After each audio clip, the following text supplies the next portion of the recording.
Hi, this is Aaron Azrod, and welcome to the 105th episode of the Truth Island podcast.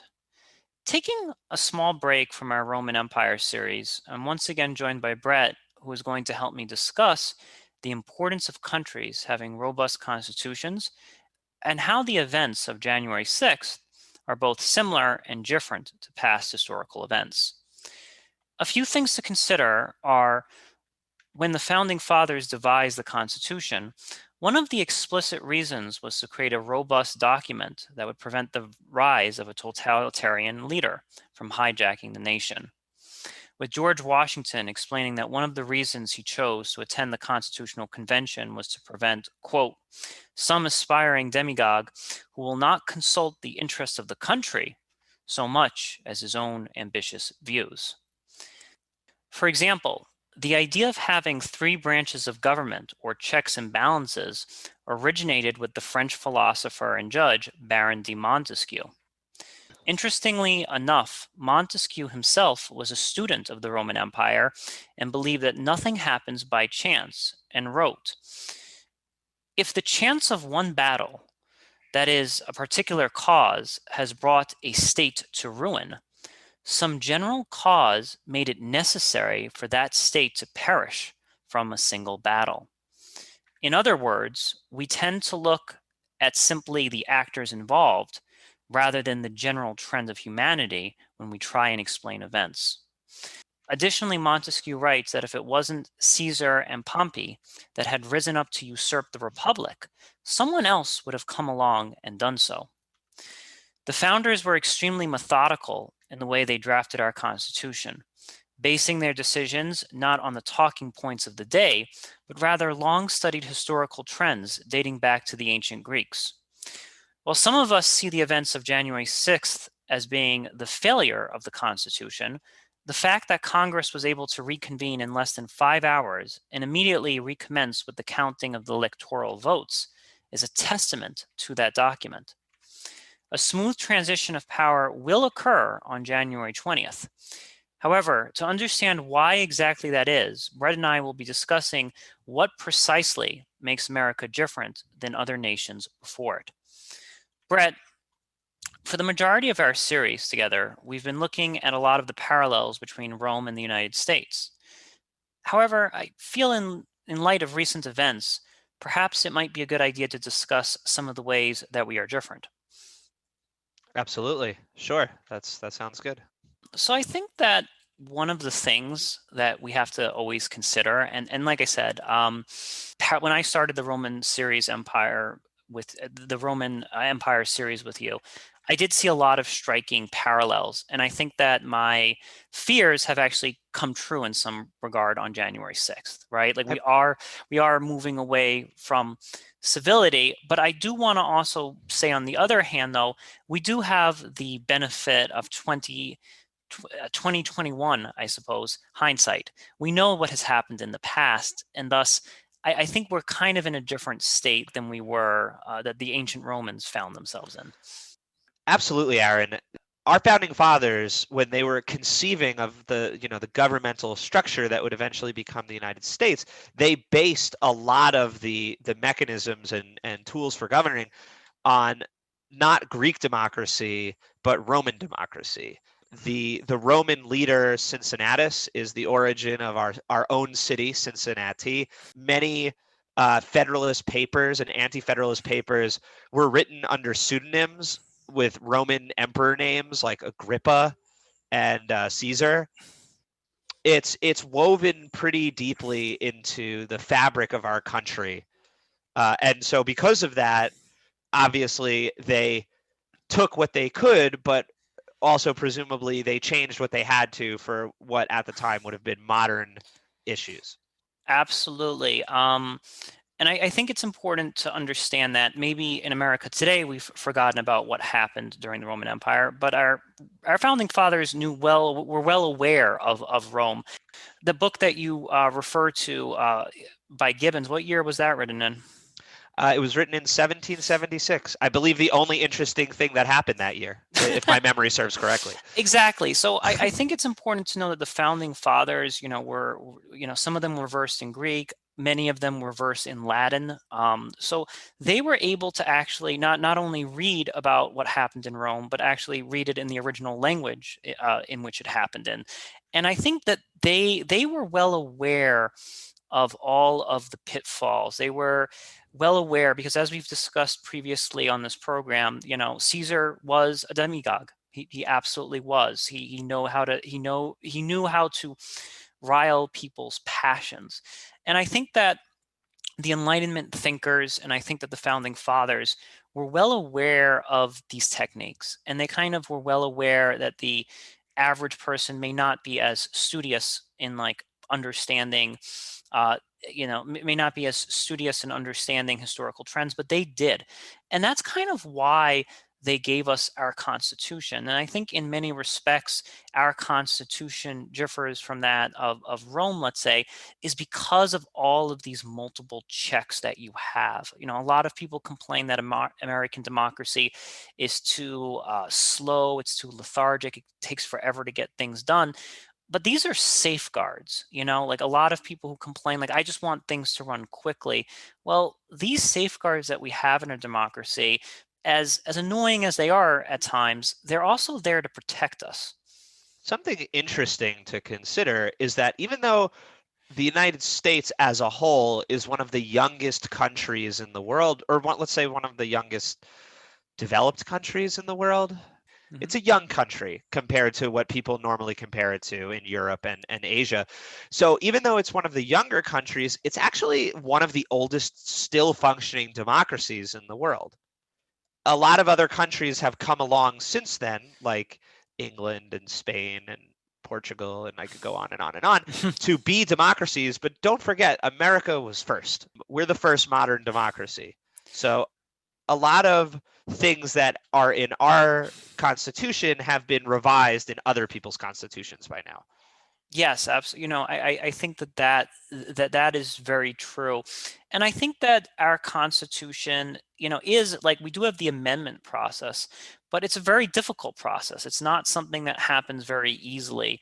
So the founders are kind of genius in that they knew that as times changed, the document may need to also change, but they made it incredibly difficult to do so. And I think that when a document becomes too easy to change, like if you make the Constitution into a Google Doc, well, whoever takes power is essentially going to run the country exactly how they see fit.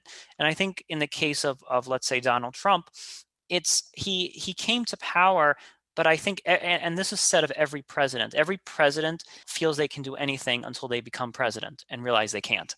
And I think that's really a testament to our country, that if we did not have such a robust constitution, who knows what may have happened? Who knows what things could have been suspended? But I think that the fact that a president constantly has in the back of their mind that they are not above the law, and we'll talk in a little bit about what exactly that means, I think that basically informs their decision making, knowing that if they do step out of a certain boundary, they are subject to criminal prosecution. Yeah, I think that the wheels of government, like you said, are intentionally slow because things need to be meticulous and things need to be done right. And I think that when you run into trouble when people feel like the wheels are not just slow but immobile, or even worse, that they're slow and like moving in the wrong direction. And that's when you have grassroots campaigns to like uproot the machine, because they're like, this is not moving fast enough for me, and if the machine can't accommodate my timetables, then we need a new machine. And that's where you start to run into trouble with like, coups and revolutions and government upheaval, right? So I think that the word that comes to mind, at least in like political science terms, is the responsiveness of government. I think that's a very important thing. Like, is the government responsive at all? And I think if you look at, let's say, the Weimar Republic, the democracy that was there before the Nazis took over Germany, it was not responsive at all. Completely not responsive. People were carrying wheelbarrows, of money because they had hyperinflation. I think the United States is different. Yes, we are slow at times. We are It's the slow. same with the czar too, right? Like Yeah, ineffective and not serving the citizens properly. yeah, exactly. Like in Tsarist Russia, for example, like they were in the midst, they were engulfed in World War One, and there were soldiers that were walking in the icy cold, freezing snow with no boots at all. That's how inefficient they were. So if you're walking around and your feet are literally touching, like, 15-degree snow and ice, well, yeah, you're going to have a revolt pretty darn soon.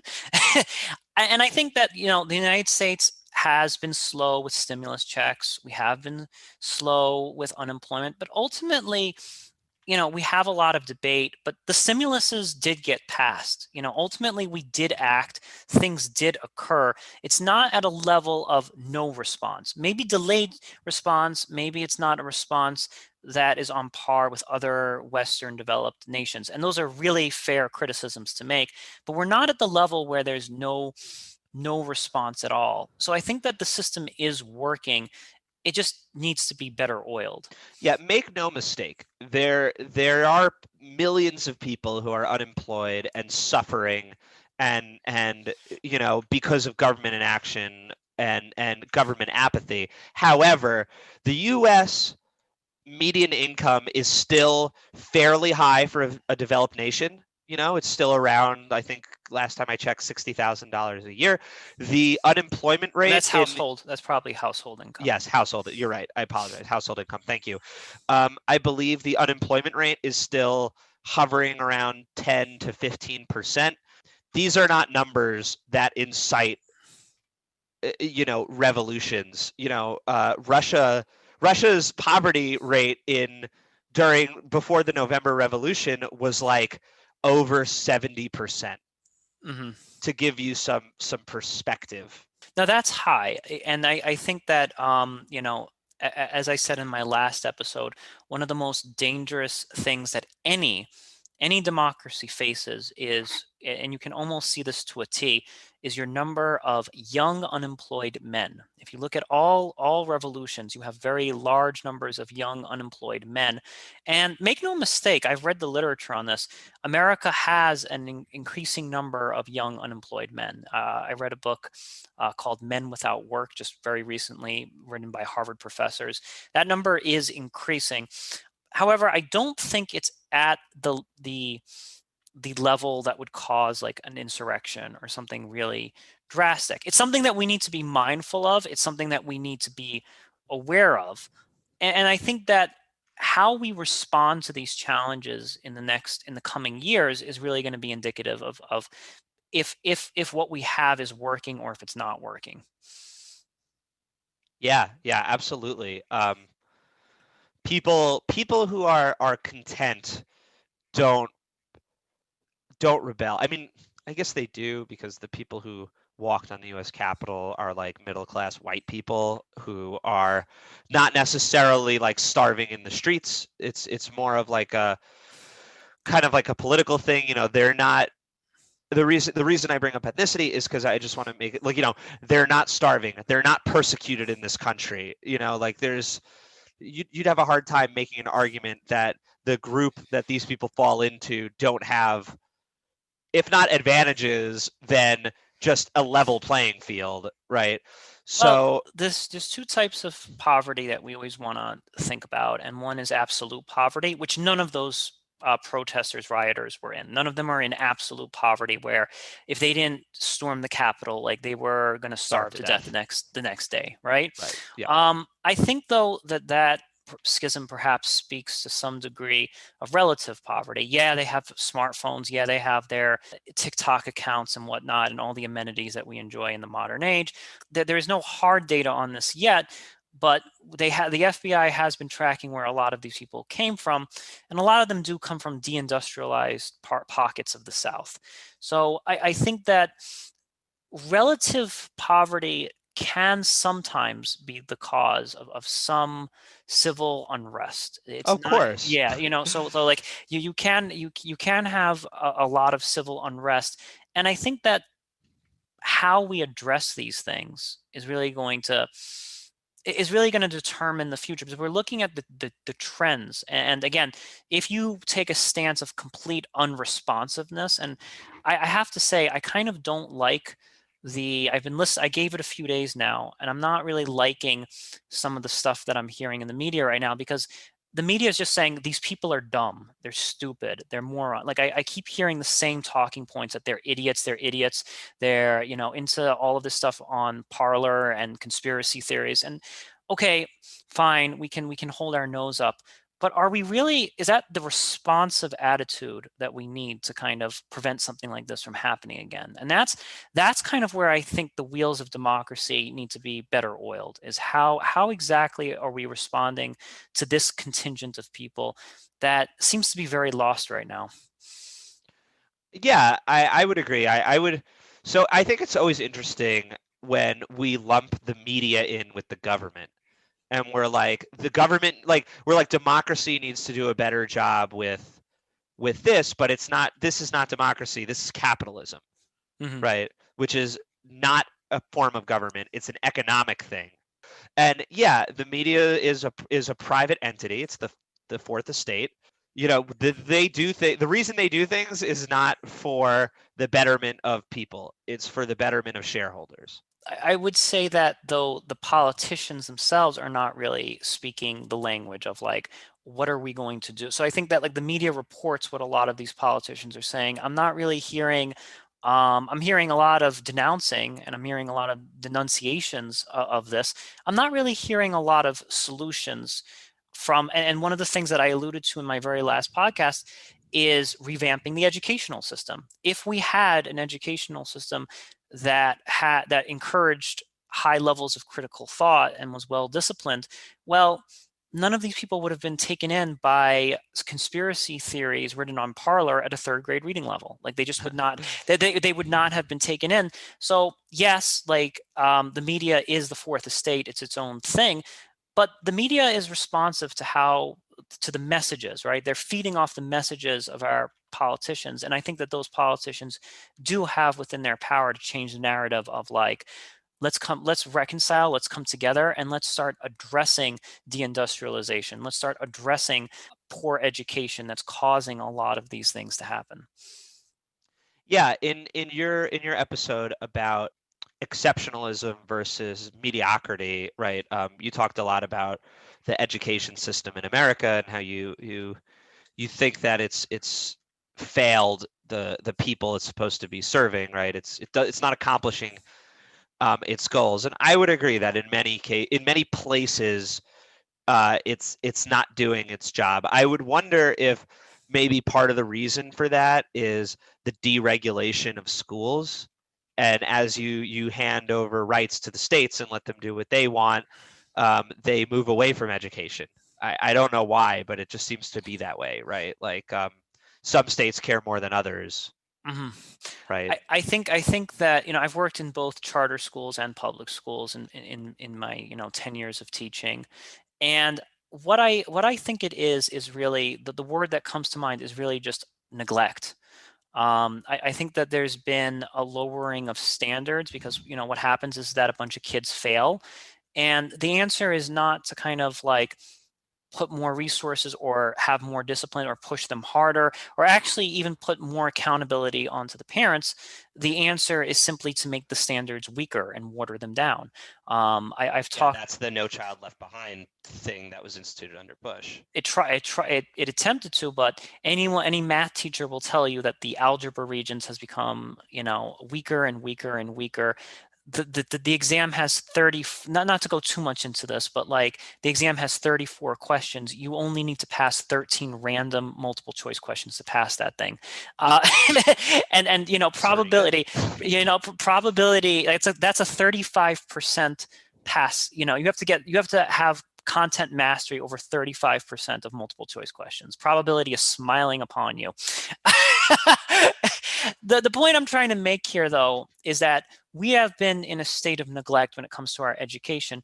And if we had critical thinking skills, Brett, a lot of our politicians come to power because they rely on emotionally induced rhetoric. right? And I think that was happening in Rome quite a bit with the town criers. Oh my God, this emperor is sleeping with this person's wife, right? We see that same level of this lowest level rhetoric flourishing throughout our democracy. The only way that you really combat that is by teaching people critical skills, literacy, and to think at a high level. So they're like, I don't care who's sleeping with who, that's boring. And that's not addressing the fact that I don't have a job right now, right? If we had taught people to focus on the things that actually matter with critical thinking, they wouldn't be worried about some kind of conspiracy theory. Yeah, I think one thing to keep in mind here is that we're treating right now, we're treating critical thinking like it's like almost like wealth, right? It's like everyone wants it. If you don't have it, it's because either it was denied to you, or yeah, if you don't have it, it's because it's denied to you. If it was offered to you, you'd take it. But I don't think that critical thinking is that. I think there are people who just legitimately don't have an interest in that. And that if you gave them the tools to think critically and you gave them the tools to increase their knowledge and better their understanding of the world, they would just reject it and they would be like, I don't care. Right. Now, half of me is somewhat inclined to agree with you, but I think people have a greater urge, and that's the urge to be accepted. There is a portion of our population that I've discussed on previous podcasts that might be incorrigible. We just cannot save them. Fair enough. I think that that's a very tiny fraction of. I'm not saying that they're beyond saving. Yeah. What I'm saying is that there will always be a percentage of every population because you can't force someone to learn. You can't jam knowledge down someone's throat. All you can do is present the information in front of them. And if they have the will or desire to take it in and to do what is required to learn, then they will. And the better you are at education, the easier you can make that, let's call it digestion of knowledge and thinking tools, the easier you can make that digestion. But at the end of the day, they still have to do the chewing and the swallowing. Okay, I hear you on that. But let's think of our high school diploma for a second here. If somebody did not have a high school diploma, right, we would kind of think, like, just statistics right now, I think over 92% of Americans have high school diplomas. And if you bumped into someone who did not have a high school diploma, there would be some kind of social, you kind of look down upon them. There'd be some kind of social, like, come on, man, get your act together. So my argument is that if you increase the level of rigor and you increase the level of standards that you have to exert, you have to be able to write an essay that contains a higher degree of critical thinking. If you made that the bar to be allowed as a part of civil society, well, those people may not want to readily digest critical thinking, but now they don't really have a choice. You're not passing. We will fail you 5 different times. Like, you will not move on to 11th grade until you write this essay in a more sophisticated manner with some degree of proper grammar. If we made the bar that much higher, I actually believe people would meet that higher bar, whether they want to or whether they don't want to. I think the resistance is that it's just not a popular thing to do right now. Yeah, that's probably true. I think you'd get some mix of the people who I think you'd get some mix of lower graduation rates and the people who do graduate being more having a higher efficacy in kind of navigating the world around them critically. Because I think that you see this in France. When I've talked to my colleagues who teach in France, the standards are way, way higher there. And in China, I talk with my girlfriend Yi, way higher in China. They're doing way much more complicated. And people overwhelmingly, they don't just drop out. They actually meet that standard. They meet the standard that is put before them. And I think that you can produce a more educated citizenry. I'm not saying everyone is going to be saved by this, but I think that if that's the standard, if the standard of our populace is that much higher, well, you're not gonna see as much conspiracy theories and sort of thoughts that kind of derive from the lowest, basest emotional desires within us. Okay, so you think that the fix for this, the like rampant disinformation, is to generally improve everyone's ability to process information in the first place. Yes. Yeah, I think that makes sense. I wonder though if making high school more difficult would accomplish that, or if it would just drive away more people from, because there'll always be a counterculture.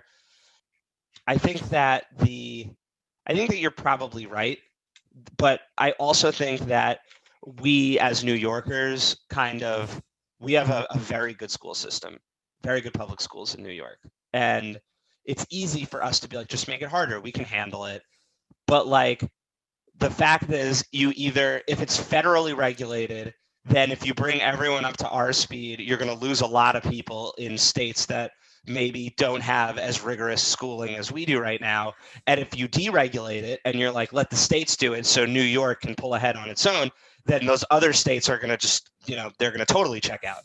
Well, So I think that all of this does vary from state to state. I think different states have different capacities and different abilities to handle this problem. And all of this stuff needs to be extremely gradual, right? We don't go from answering 13 random multiple choice algebra questions to learning calculus the next day. That's not the progression here. But we got to start making it, we got to start tightening it up gradual, and that gradualness might be different. What's gradual for New York might be different than what's gradual for Florida. Fair enough. Okay.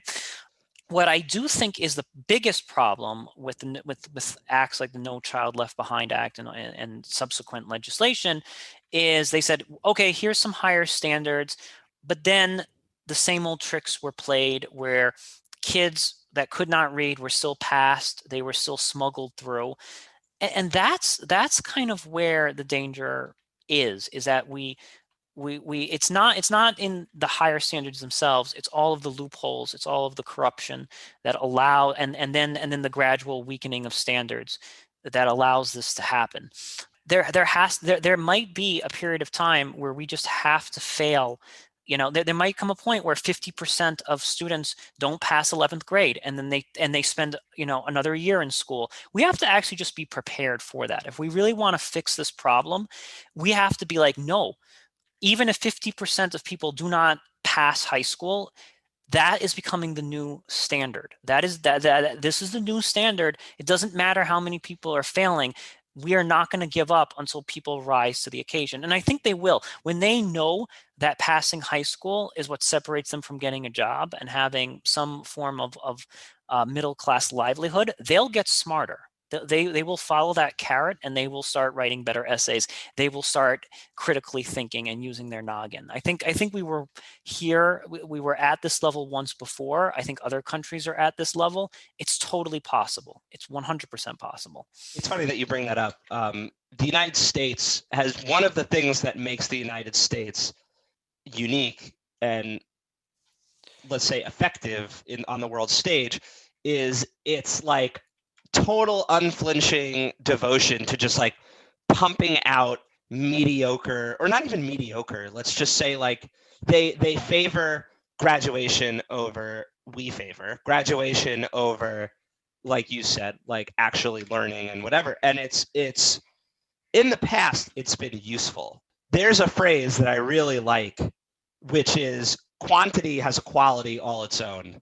That's true in the United States. If you look back to like World War II, one of the things that made the United States such a powerhouse during that war, especially in the Pacific, was while the Japanese were priding themselves on having the greatest fighter pilots the world had ever seen, while it was priding itself on having the greatest cruisers and carriers the world has ever seen, the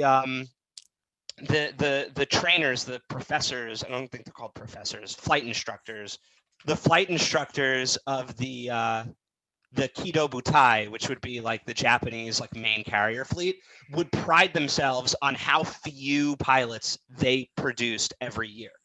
Like they would be like it's almost like it's like a cliche now where they'd be like, this professor's really good because only like 1% of his students actually pass, which means the ones that pass are like the cream of the crop, most advanced, best they could be. Whereas the US was just like, you have a pulse, you have 2 arms, congratulations, you're a fighter pilot. Right? Exactly. No, I think that exactly is the problem that we're facing, is that we're giving people diplomas, degrees, and so forth without actually really knowing what's in their noggin. Right. So in the case of making those individual people better at critical thinking or better at, like I said before, like exploring the world around them critically, that it's not good. But in a more global sense, in a more community sense, just increasing the workforce and getting as many people out and working as quickly as possible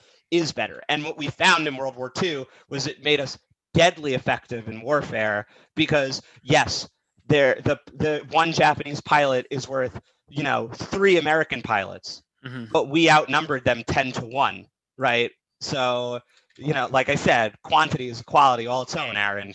But here's the thing though. I think that in wartime emergencies, fantastic. Okay, you need fighter pilots immediately, but we're in a different type of warfare, Brett. Right now, we're in an information kind of warfare, and if we've got done people in this information warfare, we're going to lose. This is not like a short battle where we just need bodies. And I think any like I think maybe firing a gun and so forth, maybe you can have like an expedited route to training people to fire a gun and so forth in emergencies.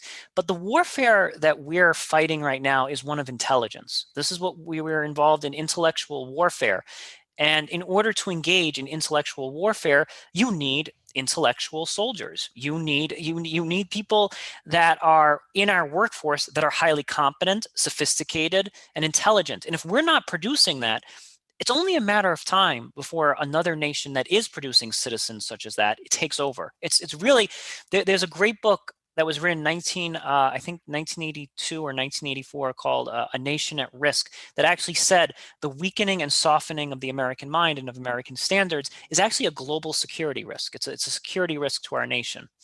No, I agree with you. I was simply giving a perspective of how this mindset has helped us in the past. But I agree with you. Right now, that's not what we need as we move, and not just in politics or government, but just in general as we move into the future. Quantity of human manpower is becoming less important. Right? Yes. Things are becoming automated. Computer systems are taking over the roles that many people run, and as such, it's becoming less important to just like throw bodies at a problem. Exactly, right. If you have like 100 people that work in retail, and you just, what good are they when you need one person to program the computer, right? Yeah. It's like bodies does not equal, maybe in ancient times, maybe just throwing a huge army at something could fix the problem. But now it's like you need to have very, very skilled people in order that are really leading the charge here. I think historically, like, people becoming unemployed, people's quality of life declining are all things that like lead to this like kind of disenfranchisement that, let's say, radicalizes, right? Because that's what these people are, is they're radicals, Hmm. for better or for worse, right? But I don't know if just making them smarter would necessarily fix the problem here, because they're angry, and it takes a non-trivial amount of not just intelligence and critical thinking, but self-control Hmm. to like put those emotions aside and do things for people that are actively making your life worse for the greater good, Okay, you know? this is a great point, and I actually kind of want to steer the conversation back to demagoguery, because I think that's the important point here. So I think, though, that when you become more intelligent, and as we have this idea, like when I go to, it's funny, when I roam the halls, it's been like a year and a half since because of COVID. When I roam the halls of my like grad school, I noticed that nobody there is really emotional. No one there is shouting. No one there is yelling. There isn't, like, everyone is very calm. And when people disagree with one another, they sit down and they have long, wonderful, intelligent discussions about these problems. So I think that there is a correlation between education and maybe and then intelligence and emotional regulation. I actually think the two go hand in hand because when you don't have any education whatsoever, anyone that pokes you is going to basically call you to action. And in my last episode, I said a small 2-sentence tweet in broken English has called people to action. Let's just think about that for a second, right? Their emotions become inflamed by 2 sentences of broken English. Well, if you had a citizenry that was more educated, they would see those 2 sentences and be like, this is 2 sentences of broken English that have no data, that have no empirical facts, that have no nuanced thought. Delete, unfollow, right? So my thing is that when you actually, and this goes back even to Socrates, who said that society's ills basically stem from ignorance. They stem from people not pursuing knowledge actively.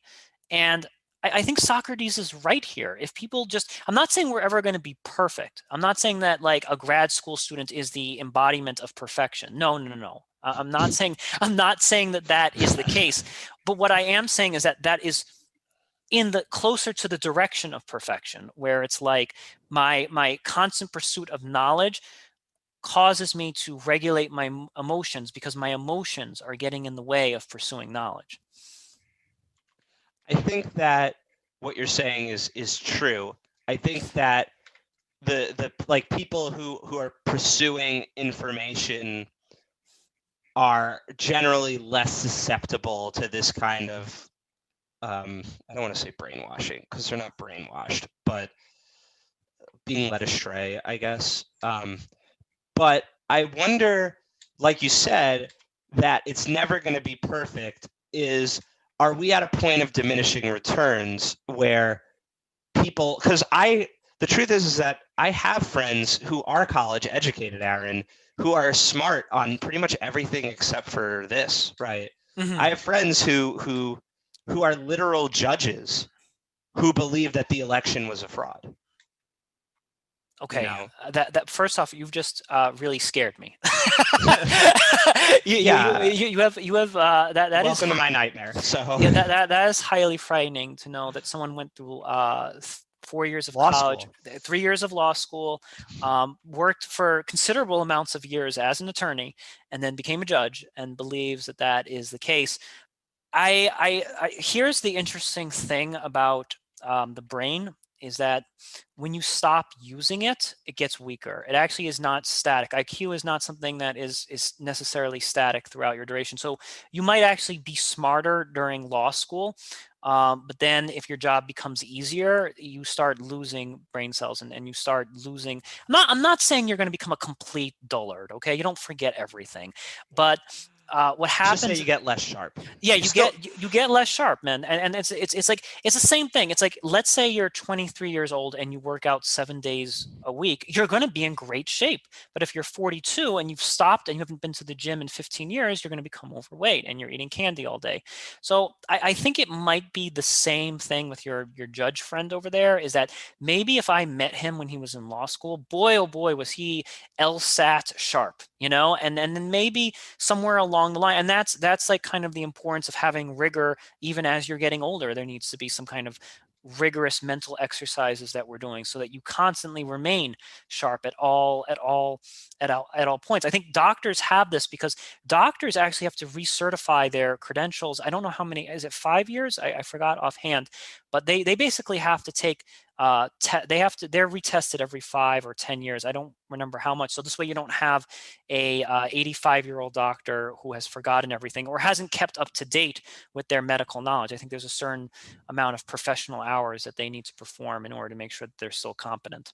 Absolutely. I think something to also consider here is that there are psychological biases and psychological, like, I'll call them failures, that we are all susceptible to, from you, me, the lowest of the dullards to the most intelligent of the geniuses, and these psychological biases, like the confirmation bias, the appeal to authority, these are things that anyone can fall for.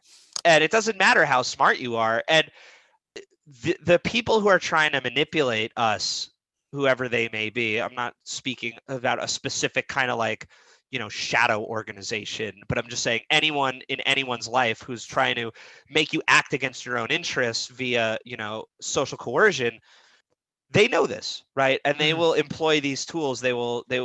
One of my favorite ones is the confirmation bias, or not the confirmation bias, the appeal to authority, where people will be like, the election was rigged. You can trust this person. They're a neurosurgeon. And you'll be like, well, great. What does neurosurgery have to do with poli-sci? Have you ever even been in a poli-sci classroom? Do you even know who the president of the United States is right now? Well, no, I don't. But I, studied in med school for 12 years. It's like, okay, well, great, but that means you're as informed as I am in this situation. But that's not the way it works normally. People will, they'll submit to that kind of authority, right? Now, okay, I think there's two ways to combat this. One is that everybody in this world needs to first, like Socrates says, admit that they are largely ignorant about a lot of stuff. And I largely admit that about myself. That's the premise of this show, is that I largely do not know a lot of things.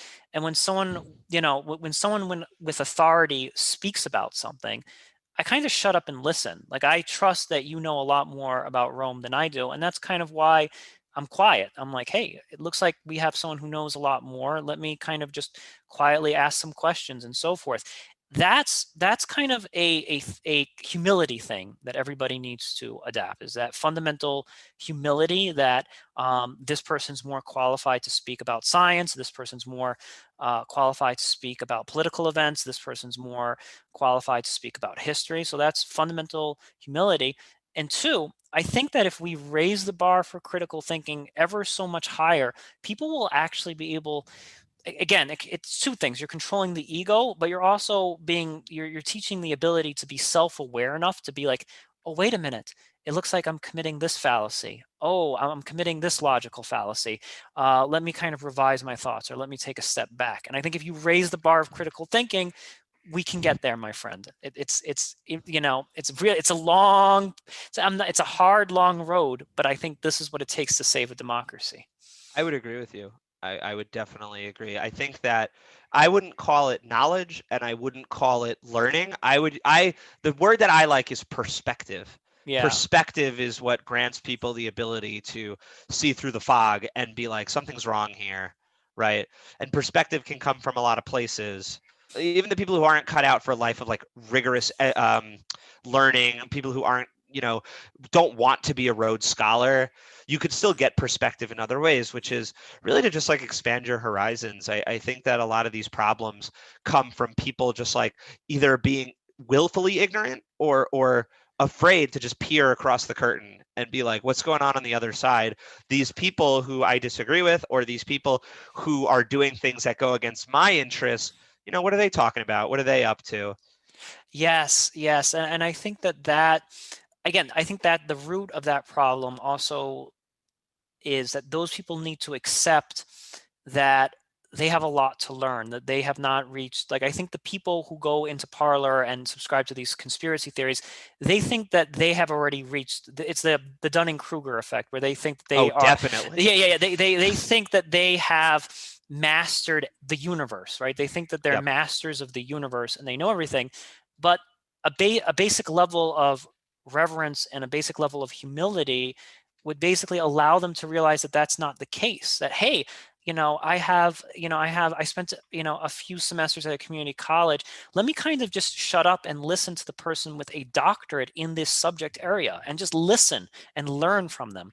And I think that's something that, definitely can increase intellectual acumen, is humility, because you can't be smart and not be humble at the same time. I actually think the two things are are related. That's why some of my smartest friends, Brett, they won't go on Facebook because they second guess everything they say. They're like, oh, I'm not too sure, is that, am I phrasing that the right way? Oh, what if someone's offended by this? So it's funny, the smartest people in our society are too darn afraid to actually say anything because they're afraid of every little sentence and every little word choice. Um, and our dumbest people are just like, they don't even think twice. They just whip out the phone and type whatever the hell it is that's on the top of their mind. So I think we need to recalibrate the balance. I would agree, Aaron. I would agree. And when it's not calibrated, you wind up with, well, a large crowd amassing at your state capitol Yeah. demanding, oh my goodness, demanding, a vote that found no evidence of fraud being overturned. You have Donald Trump demanding that Mike Pence not certify the election, even though the vice president doesn't have the authority to certify elections. That's not even a thing that he could do, let alone a thing that he should do. Imagine this scenario, okay? Let's just say that all of the people that were in, that organized this revolt, imagine if they had just asked themselves, or at least half of them asked themselves, wait a minute, this went through like 100 courts and it was rejected. Wait a minute, the vice president disagrees with the president. If they had just asked some of those critical thinking questions, they would have realized, oh, it seems our president is emotionally volatile right now. Let's not listen to him. Right. And it's just that simple. It's a critical thinking question that would have just emerged of like, it seems like the president's cabinet isn't listening to him right now. It seems like several courts have said that they're not listening to him. It seems like half the Republicans don't believe there's any credence to this election stealing business. If they had just asked those critical thinking questions, they never would have showed up for any DC rally whatsoever, man. And it's really just that simple. Yeah, yeah. It would be nice, right? Our country is currently going through a lot of turmoil, a lot of finger pointing, a lot of whataboutism, which is like my least favorite political tool, where, someone's like, this is bad. And it's like, yeah, well, you guys did this and it's also bad. And then that's the end of the discussion. How is that the end of the discussion? Nothing got resolved, right? It's a lot of finger pointing. This is kind of like, in my opinion, especially if we look historically at how things went in ancient Rome, if we look how things historically went in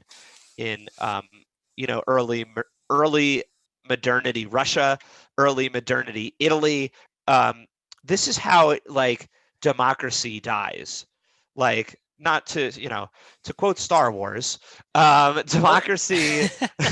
This is how democracy dies, with thunderous applause. Well, that's not exactly true. It dies when polite discourse breaks down and people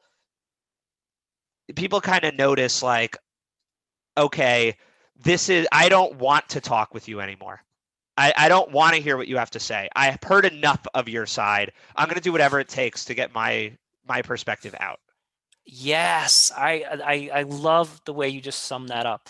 I think democracy does die, Brett, when polite discourse ends. I love that. I think that's amazing, because even if our senators and our Congress people, even if they're not violent, they're not really polite to one another. And I think that is actually a corrosive element of our democracy, is just not being polite. Like, Senator Cruz or Senator Sanders, I respectfully disagree with your idea on blah, blah, blah. Like, right? It's like, that's the important thing. You don't have to agree with Ted Cruz. You don't have to agree with Bernie Sanders. Speak to them with eloquence and grace. Speak with them on the merits of the points that they are making. But we don't have that anymore. We have them as we just have these Congress people slamming one another in the most vile and the most egregious of ways. And it's no wonder that kind of spills into violence when we look at the general American populace. Brett, we haven't answered every question, but I think this is a good start, my friend. Thank you so much for just brainstorming with me out here. Oh, yeah. Thank you so much for having me, Aaron. It's always a pleasure. This concludes the 105th episode of the Truth Island podcast. I'm Aaron Azrod.